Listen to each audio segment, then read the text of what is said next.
Pipilitin nilang padapain yung negosyo mo kasi alam nila magiging threat ka sa kanila balang araw. Grateful ako dun sa ginawa nila sa akin because yun yung nag-push sa akin to create our own brand. Salvawell offers premium barley products to support a healthier lifestyle. Founded by Rich Yanas Rivera, their mission is to enhance well-being through nutritious, high-quality solutions. Since naging threat kayo sa kanila dahil pinutol nila yung supply sa inyo, technically para kayong ninakawan. Ninakawan ng pag-asa, ninakawan ng oportunidad dahil bumibenta ng malakas yung negosyo mo. It happened twice. The first time, naputulan kami ng supply. And then the second one, inagawa ng supplier. Bakit? Hindi ako natatakot sa'yo, hayop ka! Ugali talaga ng mga Pilipino yung club mentality. Pag may nakita silang umaangat, hinihila nila pababa. Ngayon, I am proud to say na isa na kami sa biggest. Dahil sa pananapak sa'yo ng ibang tao, kaya kayo na. Sige. Ang inaapi ay siyang inaapi.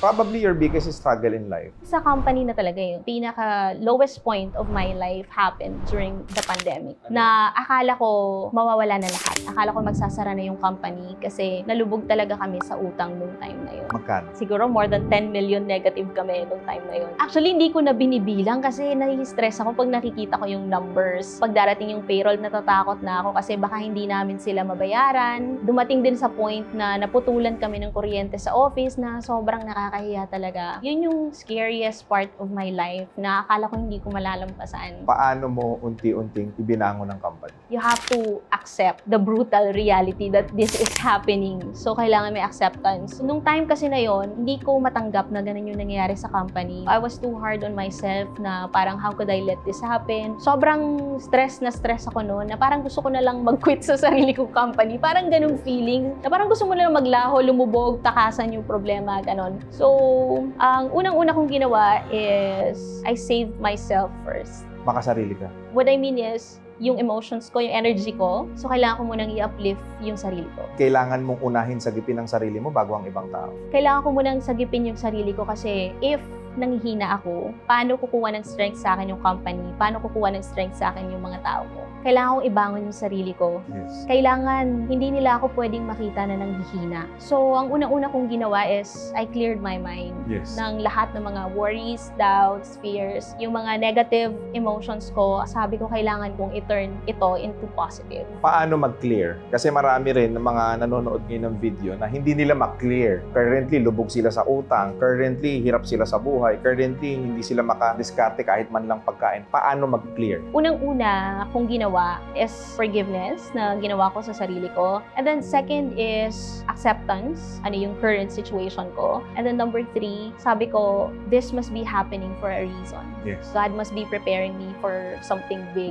So, hinanap ko yung positive. Sabi ko, may reason to eh. Bakit ito nangyayari sa akin eh? Meron akong kailangang hanapin, meron akong kailangang gawin, meron akong kailangang itigil or start, and I just need to find that. Sabi ko, kaya nangyayari ito, it's a sign that meron akong kailangan gawin, kailangan matutunan, or kailangan i-stop. Kung punong-puno ka ng problema sa buhay ngayon, hirap ka at bigat na bigat ka sa sitwasyon mo, all you have to do is lingunin mo yung kabilang banda ng buhay. Yes, hanapin mo Kasi- yung positive side. Right. Kung nakafocus ka dyan, problema na yan eh. Pumunoy na yan eh. Pag nag-focus ka dyan, lulubog at lulubog ka. Exactly. Might as well take a look at the brighter side of life. There is. Paano mo nasabi na meron? Ako kasi naniniwala that what you focus on expands. If you focus on problem, yung maliit na problema, lumalaki pala siya the more you focus on it. Ang gagawin mo, mag-focus ka dun sa mga blessings na meron ka. And yun yung mas mag-expand. Nung time na yun, ang ginawa ko is nag-focus ako sa kung anong meron ako. And then, gratitude talaga. Maging mapagpasalamat pa rin.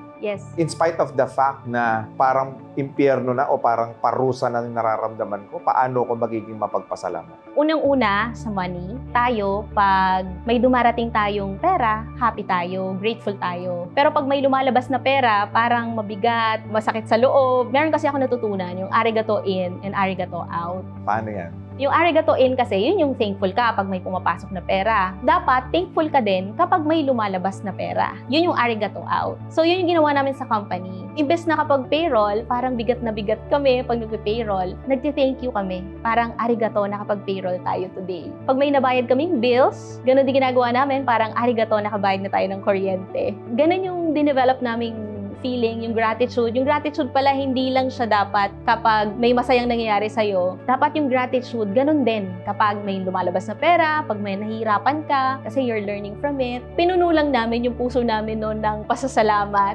para yung energy namin ma-convert from negative to positive. Gaano ka-importante na kung lubog ka sa utang, huwag mong tignan yung utang mo? Sobrang importante nun. Kasi pag nakatingin ka dun sa utang mo, Dadami yung utang mo.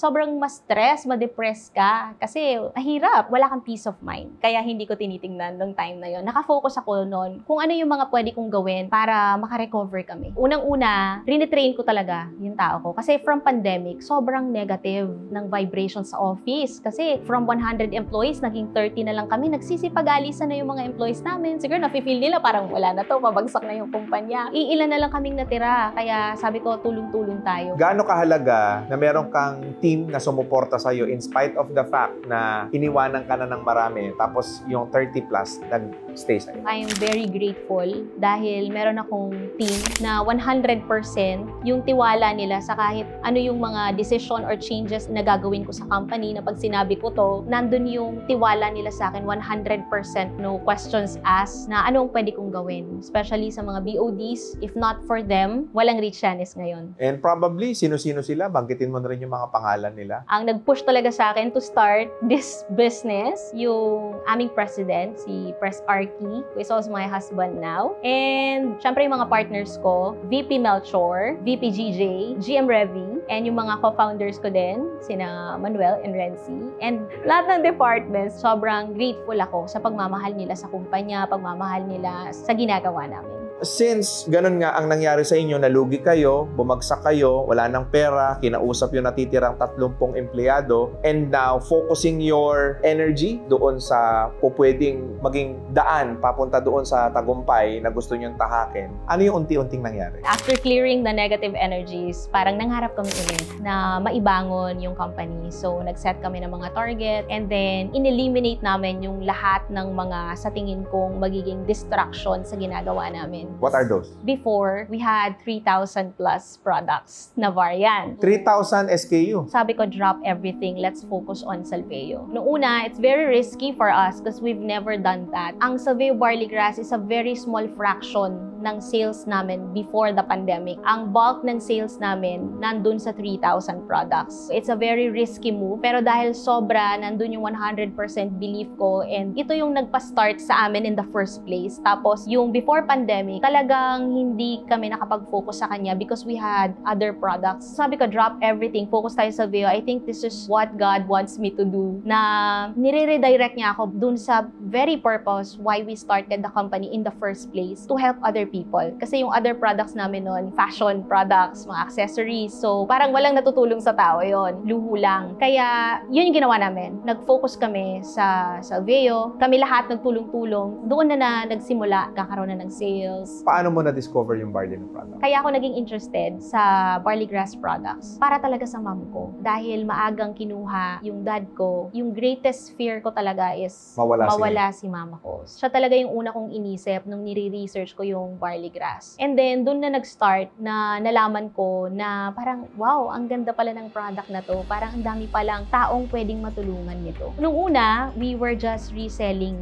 the product. Kasi nga, walang pera. And when we started the company, talagang we started really from nothing. Hanggang sa yung pinagkukuhaan na namin, pinutulan kami ng supply. Ayaw niya na binibenta namin siya dun sa website namin. Dun ko sinabi sa sarili ko, sabi ko balang araw, magkakaroon din kami ng sarili naming brand. For 1 year, nag-ipon kami, nag-research din ako kung saan ako pwedeng makakuha ng magandang supply, ano ba yung magandang process. Hanggang sa yung 2014, Salveo Barley Grass was born. Saan ang gagaling yung mga barley niyo? Imported yung Salveo Barley Grass. Saang bansa? Right now, we're not disclosing kung saang country because we are not yet exclusive. Meron kasi kaming incident that happened before that we disclose our supplier. Tapos, naagawan po kami ng supplier ng isang napakalaking kumpanya. Ano naman yung naging unique selling proposition ninyo? Bakit napalakas nyo ang Salveo na barley na product wherein marami naman nag-exist na mga barley products dyan sa market? With Salveo Barley Grass kasi, ang pinaka nag-focus talaga kami kami dun sa quality niya, from the plantation to the processing, up to the packaging, plus yung pricing. Yes. We made sure ma-preserve yung mga nutrients na meron. Pwede kasing mawala yung mga nutrients, yung mga enzymes kapag may mali sa processing. To ensure yung effectiveness niya na high quality pa rin, at the same time, you won't have to pay for the premium price. Nabanggit mo sa akin kanina na yung dating yung supplier ng barley is biglang hininto yung pagsusupply sa inyo. It happened twice. The Oh. first time, naputulan kami ng supply. And then the second one, inagawa ng supplier. Bakit? Ayaw nila kaming mag-distribute na ng products nila kasi we're using e-commerce at that time. Ang ginawa nila, tinorminate nila yung membership namin because Teka lang, they are also- bumibili kayo ng produkto sa kanila. Bakit pinutol yung supply sa inyo? Hindi ba't customer kayo na dapat nilang inaasikaso? I think yung reason kung bakit nila kami terminate kasi we have our own company, we have our own selling na e-commerce website, ayaw nila na ma-associate sa amin. So, ibig sabihin, naging threat kayo sa kanila. Yes. Dahil pinutol nila yung supply sa inyo, technically, para kayong ninakawan. Ninakawan ng oportunidad dahil bumibenta ng malakas yung negosyo mo. Ugali talaga ng mga Pilipino yung crab mentality. What do you think? Yes. And isa ka sa receiving end niyan. Na pag may nakita silang umaangat, hinihila nila pababa. Dahil akala nila, kaya din nila yung ginagawa mong pagbebenta ng produkto nila. Grateful ako dun sa ginawa nila sa akin because yun yung nag-push sa akin to create our own brand. Ngayon, I am proud to say na isa na kami sa biggest. Nabanggit mo rin sa akin kanina na meron pang isang pagkakataon na inagawa naman kayo ng supplier. Nung start kasi, resellers kami. 2014, lumabas na si Salveo Barley Grass. Direct na kami ngayon na kumukuha ng raw materials. Naglabas kami ng video kung saan yung source namin para ipakita na yung product namin is galing sa ganitong source, ganitong plantation, organic plantation. We don't know what happened. Kinontak ako nung supplier namin. Nung una pala, we're supposed to become the exclusive distributor sa Philippines. But dahil maliit lang kaming company, di namin kaya yung requirement ng supplier. So sabi namin, palakasin pa natin si Salveo para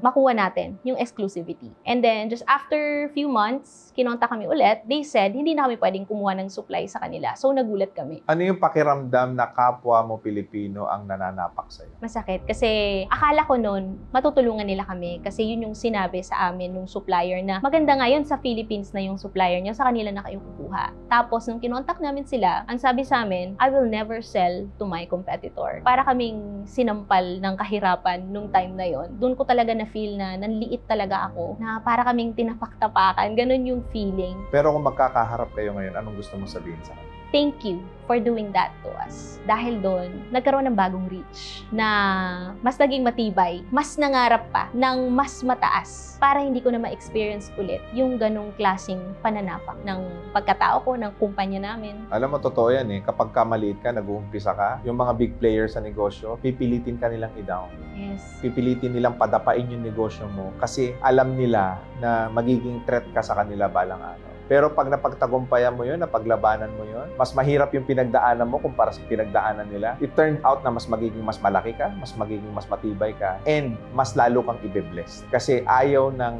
Panginoong Diyos ang inaapi. Ang inaapi ay siyang inaangat. Naniniwala ako doon. So dahil sa pananapak sa'yo ng ibang tao, kaya kayo maman. I will say yes. Kailan nyo naramdaman yung traction na, okay, we are in the right path, makakabayad tayo ng utang, makaka-recover si Salveo? Pinaka nag-start pa lang kami talaga na mag-focus 100% sa Salveo, start ng January of 2022. Kumbaga nag-trial kami ng June of 2021, pero meron kami isang product line na iniwan. Nung nakita namin, nakakaahon kami, nag-generate ng sales. Nung 2022, dun ko sinabi na we're on the right path. Eto, drop na talaga everything, let's focus on Salveo. So, starting 2022, nag-focus na kami ng marketing sa Salveo. Kailan mo nabayaran yung utang mo? First quarter of 2022. Ilang buwan lang? Yes, sobrang bilis. Paano makabayad ng 10 milyon na utang sa loob ng ilang buwan? In-intensify namin yung marketing namin, nag-advertise kami, and then we created content for the products. Lahat kami nakafocus talaga sa marketing, sales. Totoo yung sinabi mo eh. Isa lang talaga ang makakapagpa-recover sa negosyo mo. Empower your sales. Na kapag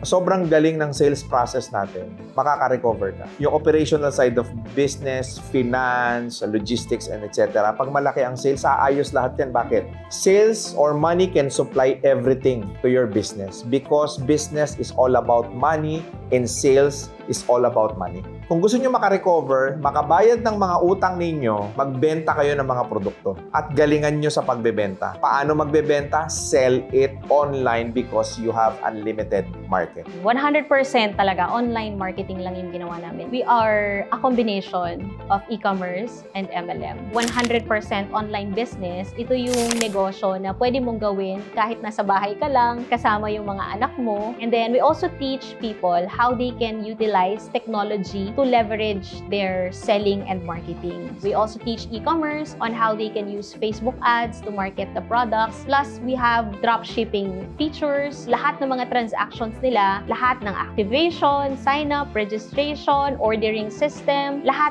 100% online. Kaya hassle-free siya na kahit di ka lumabas sa bahay, pwede mong gawin yung business. Have you ever imagined na sa loob lamang ng ilang buwan, 10 milyon na utang ay mababayaran mo? Hindi. Kasi nga hirap na hirap kami. From 2020, 2021, nag-pile up talaga lahat ng mga utang namin. Tapos, nag-focus kami. Biglang parang wow, lahat kami super na-amaze na ganun yung mga pumapasok na sales na yung naging problema naming major problem na lang namin noong 2022, lagi kaming nauubusan ng stocks. So, yun na lang, inulit-ulit nyo na, replenish. Replenish.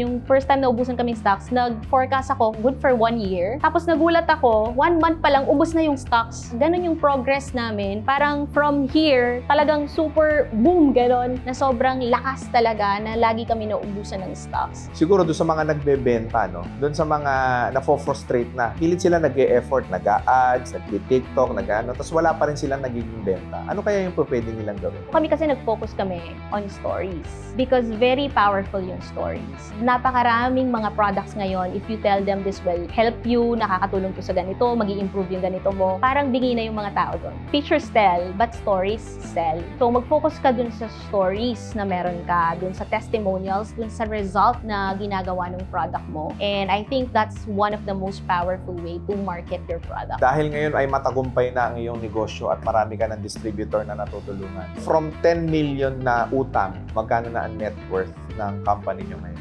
Nasa 9 digits na siguro yung net worth. Wow! Imagine, dati kang lubog sa utang, hirap na hirap, ngayon ay sobrang pinagpapala. Congratulations. At marami ka kasing mga taong natutulungan din through the business model that you have created. Kung may kukwento ka dito about your distributors, paano mo nabago ang buhay nila? So in a span of 2 years, we have already created more than 40 millionaires. Marami na rin kaming mga distributors na kasama naming umangat, kasama namin na bago yung buhay. Sino siya? Isa sa mga memorable sa akin si Ryan Apaco na nakasama talaga namin when we started because we relaunched lang kasi yung program namin in 2021. Dati siyang factory worker. Dating nakasali na rin sa mga ibang MLM companies pero hindi siya nagiging successful. Dati nangungupa lang siya ng bahay pero ngayon siya na yung nagpapaupa. Meron na siyang 4 na paupahan. Tapos just recently nakabili siya ng sarili niyang sasakyan. O halos yung mga members namin, ganun yung stories nila. They're buying cars, lots, nag-i-invest sila sa properties, and they're paying it in cash. Galing. Thank you so much. And this is your opportunity to promote your business. If merong mga interested din na gustong mag-distribute ng aming products, mag-inquire lang kayo sa Salveo Well Corporation or sa aming Salveo Organic Barley Grass page. You can also buy from our authorized distributors na nasa Facebook din, TikTok, Instagram. Paano nila malalaman na legit yung Salveo product na bibili nila?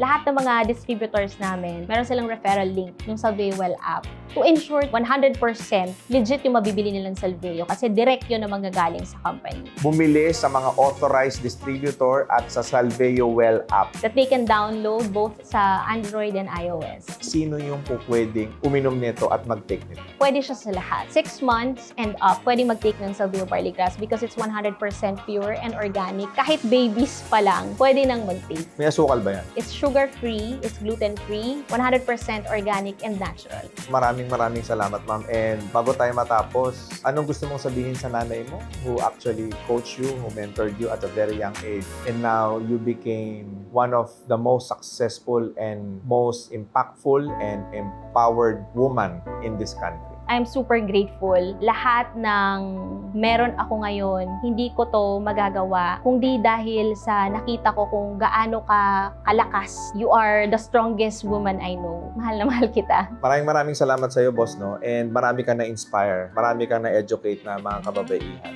na naghahanap ng sagot talaga kung paano ba talaga sila asenso sa kanilang buhay. Muli, maraming salamat and God bless inyo lahat. RDR Talks, Linggo, alas 5:15 ng hapon sa PTV.